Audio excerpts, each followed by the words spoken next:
सिमाजों नांजाबनाय रायजोफोराव फिन मक ड्रिल खालामनाय जागोन। गाबोन बेलासियाव पान्जाब, राजस्थान आरो गुजरातआव साइरेन दामगोन। सुलुंनि बायदिब्ला पाकिस्तानजों सिमा रानलायग्रा फ्राय गासिबो रायजोफोरनिफ्राय फिन खनसेबाव मक ड्रिल खालामगोननि खौरां मोननाय जादों। बेखौ बुंनाय जादों दि माखासे रायजोफोराव गाबोन थामहिनबा 29 मेनि मोनाबिलियाव फिन खनसेबाव मक ड्रिल खालामगोन। भारत आरो पाकिस्ताननि गेजेराव दावहा दोनथ'नाय जादों, नाथाय थासारिया दासिमबो सरासनस्रा नङा। खौरां बिजोंनि रिपर्टफोरनि बायदिब्ला सिमायारि रायजोफोराव फिन खनसेबाव मक ड्रिल खालामनाय जागोन। बृहस्पतिबार 29 मेआव पाकिस्तानजों नांजाबनाय भारतारि रायजोफोर गुजरात, पान्जाब, राजस्थान आरो जम्मु काश्मीराव मोनसे नोगोरारि रैखाथि मक ड्रिल खालामनो थियारि खालामनाय जादों।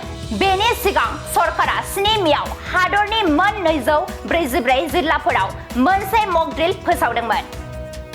बबेखानि 6 मेनि मोनायाव भारतनि रौनियाफोरा पाकिस्तानाव मोन 9 उदखारि थावनिफोराव गाग्लोबनानै अपारेशन सिन्दुर जागायदोंमोन।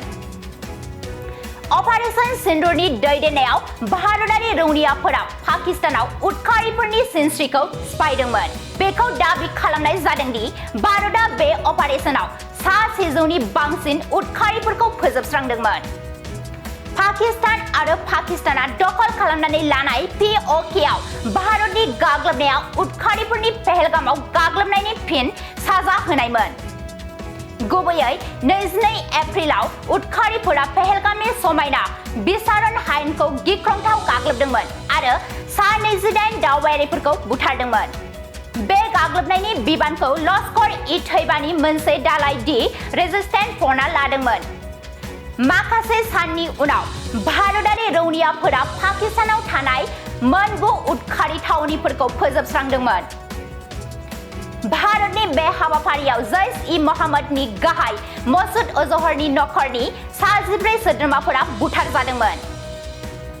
मख'नो गोनांदि मसुद अजहरनि सायावनो पुलवामा गाग्लोबनायनि दाय दं, जेराव 14 रौनियाफोरा मुंख्लं जादोंमोन।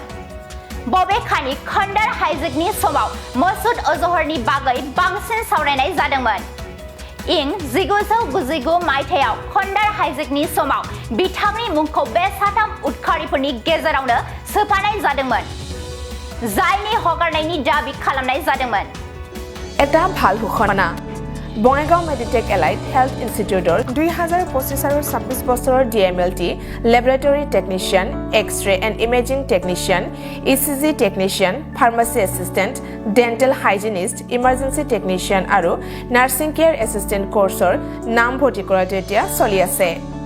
নাম ভৰ্তি কৰাৰ বিষয়ৰ বাবে জানিবলৈ ব্যক্তিসকলে 9395558676 নম্বৰত যোগাযোগ কৰিব পাৰিব।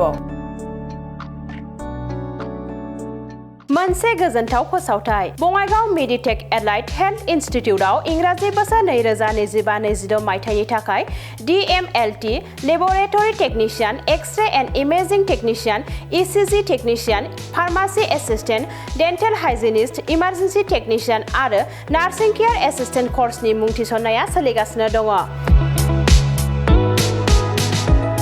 मुं थिसननायनि सोमोन्दै सुलाद लानो थाखाय 9395558676 नाम्बाराव फोनांजाब खालामनो हागोन।